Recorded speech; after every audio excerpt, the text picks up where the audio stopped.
Jeg skal bevise, hvordan man kan beskrive differentialkvotienten eller tangentens hældning af en funktion, som vi kalder for f af x.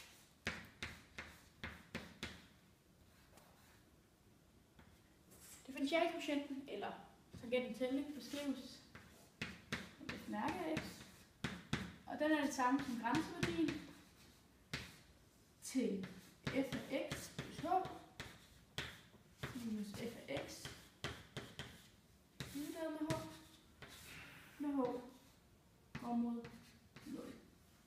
For at bevise den her sætning starter vi med at tegne et koordinatsystem.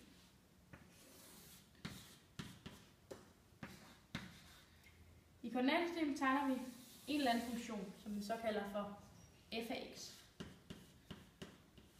Den har forskriften f af x. På funktionen tager vi et tilfældigt punkt. Dette punkt kalder vi for x af 0, og der tegner vi en tangent igennem. Sådan der. Tangentens hældning er det samme som differentialkvotienten, altså det samme som et mærke af x. Y-værdien til det her punkt x af 0 må være f af x0, fordi at punktet x af 0 ligger på vores funktion. Det vil sige, herovre der hedder den altså f af x0.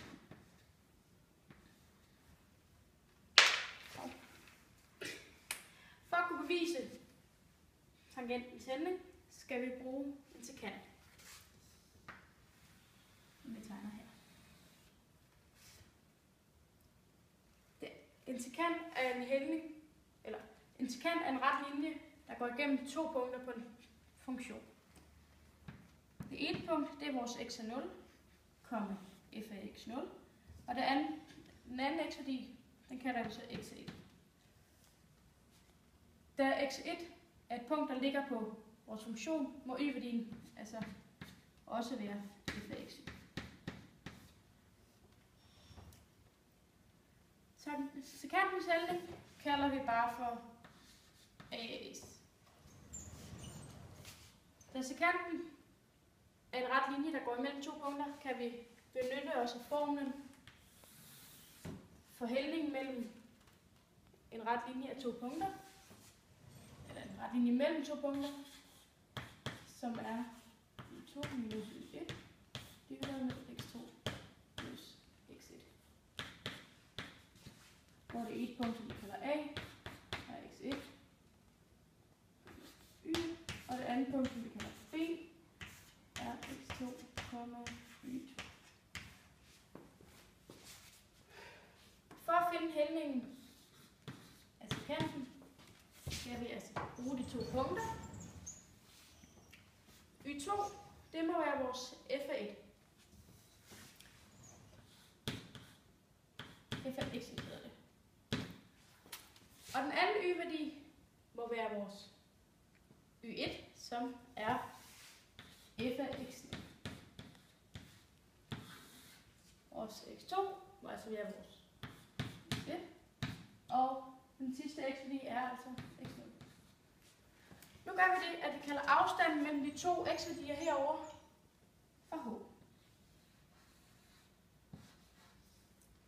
Det vil sige, at x1 altså må være det samme som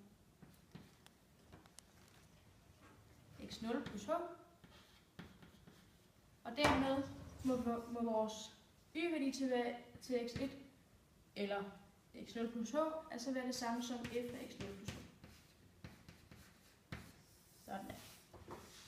Vi kan nu sætte f af x0 plus h ind på f af x1's plads, og samtidig kan vi erstatte x1 med x1 plus h i vores udtryk herovre. Det vil sige, at vores f af x1 bliver til f af x0 plus h minus f af x0 divideret med vores x0 plus h minus x0. Det her udtryk, der går de der to ud med hinanden.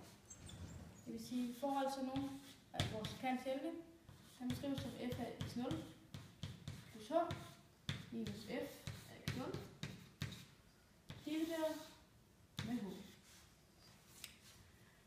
kun én x-værdi, altså vores x0, i vores udtryk for sekantens tælling. Da vores x0 blot betegner en tilfældig x-værdi, kan lige så godt bare erstattes med x. Så vores sekanthandling kan skrives som f af x plus h minus f af x divideret med h. Nu skal vi hen og kigge på tegningen igen. Vi kan se, at vores tangent og vores sekant ikke ligner hinanden lige nu. Men vi kan prøve at forestille os, at h bliver mindre. For eksempel, så ligger vores anden x-værdi der, og så har vi altså en tangent, der går mellem x0 og den anden punkt, der går her. Vi kan se, at vores sekant, den nærmer sig, altså vores sekant, den nærmer sig tangenthældningen. Det vil altså sige, at når h bliver mindre, så vil tangentens hældning nærme sig, vil sekantens hældning nærme sig tangentens hældning. Altså, når h går mod 0, nærmer sekantens hældning sig tangentens hældning. Det kan vi skrive op herover. Det vil sige, at tangentens hældning, altså differentialkvotienten, er det samme som grænseværdien af vores sekants hældning, når h går på 0. Og vores sekants hældning har vi lige fundet ud af, at det udtryk hernede. Så det vil sige, at vores